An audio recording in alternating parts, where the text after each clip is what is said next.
Responsibility ले, जिम्मेदारी ले, अकाउंटेबिलिटी दिखाए। अगर आपको एक मेल पुलिस ने बिटिया बता रही है, फीमेल बिटिया के कपड़े फाड़े हैं, ये है आपका नया भारत जहाँ बिटियाओं के कपड़े, इस बिटिया के भी कपड़े किसी और के कपड़े फाड़े गए हैं। हमारे साथ बहुत बच्चे मिले जिनके कपड़े फटे हैं। So it's very unfortunate. और इतनी अहंकारी, इतनी निर्दयी, इतनी कठोर सरकार शायद ही भारत के इतिहास में, 79 बच्चों पे इन लोगों ने डंडे। दोस्तों नमस्कार। दोस्तों, राजनीति में कई बार एक दिन ऐसा आता है जो किसी नेता की वर्षों पुरानी छवि बदल देता है। मुझे लगता है कि 20 जुलाई का छात्र आंदोलन डिंपल यादव के लिए ऐसा ही एक दिन साबित हो सकता है। मैं आप सबसे एक सवाल पूछना चाहता हूँ, क्या आपने कभी डिंपल यादव को इस अंदाज में देखा था? मैंने तो नहीं देखा था।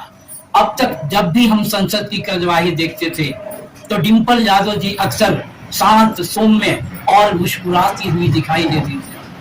कई बार अखिलेश यादव जी जब सरकार पर जोरदार हमला बोलते थे तब डिंपल जी पीछे बैठकर मेज थपथपा देती थी, कभी सेम सेम कह देती थी।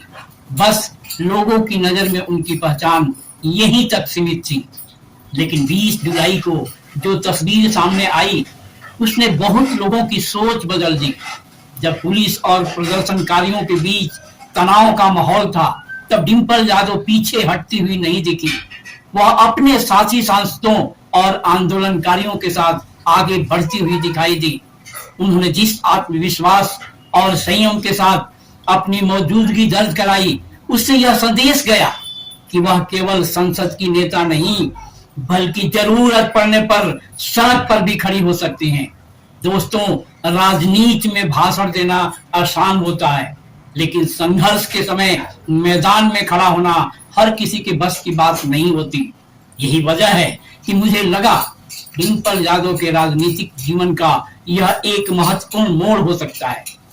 देखिए, राजनीति में परिपक्वता एक दिन में नहीं आती, यह धीरे धीरे बनती है।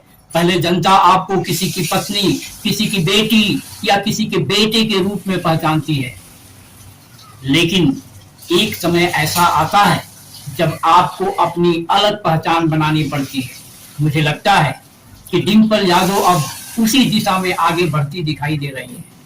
ध्यान दीजिए, पहले लोग कहते थे कि डिंपल यादव बहुत शांत हैं। अब लोग कह रहे हैं कि वह शांत तो हैं लेकिन कमजोर नहीं। पहले लोग कहते थे कि वह राजनीति में केवल औपचारिक भूमिका निभाती हैं। अब लोग कह रहे हैं कि वह संघर्ष के समय सामने खड़ी हो सकती हैं। यह तो राजनीति की परिपक्वता होती है। एक अच्छा नेता केवल गुस्सा करना नहीं जानता, बल्कि यह भी जानता है कि कब दृढ़ रहना है और कब संयम रखना है। मुझे डिंपल यादव में यही बदलाव दिखाई दिया।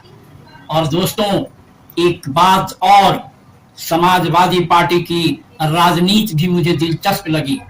एक तरफ सड़क पर डिंपल यादव की सक्रिय मौजूदगी दिखाई दी तो दूसरी तरफ संसद में अखिलेश यादव सरकार पर पूरी ताकत के साथ सवाल उठाते दिखाई दिए। यानी सड़क का संघर्ष भी और संसद की लड़ाई भी। राजनीति में ऐसी रणनीति कार्यकर्ताओं का मनोबल बढ़ाती है। उन्हें यह महसूस होता है कि उनका नेतृत्व केवल बयान नहीं दे रहा बल्कि उनके साथ भी खड़ा है। अब इसका आने वाले उत्तर प्रदेश के चुनाव पर क्या असर पड़ेगा, यह तो जनता तय करेगी। चुनाव केवल एक घटना से नहीं जीते जाते। संगठन, उम्मीदवार, स्थानीय मुद्दे, गठबंधन और जनता का मूड, इन सभी की बड़ी भूमिका होती है। लेकिन इतना जरूर कहा जा सकता है कि यदि डिंपल यादव इसी तरह सक्रिय रही तो समाजवादी पार्टी को महिला मतदाताओं, युवाओं और अपने कार्यकर्ताओं के बीच एक नया चेहरा और एक नई ऊर्जा मिल सकती है। दोस्तों, राजनीति में छवि बहुत मायने रखती है और कभी कभी एक तस्वीर, एक आंदोलन और एक दिन वर्षों की बनी हुई छवि बदल देता है। मुझे लगता है कि 20 जुलाई का दिन डिंपल यादव के लिए राजनीतिक सफर में ऐसा ही एक पड़ाव बन सकता है।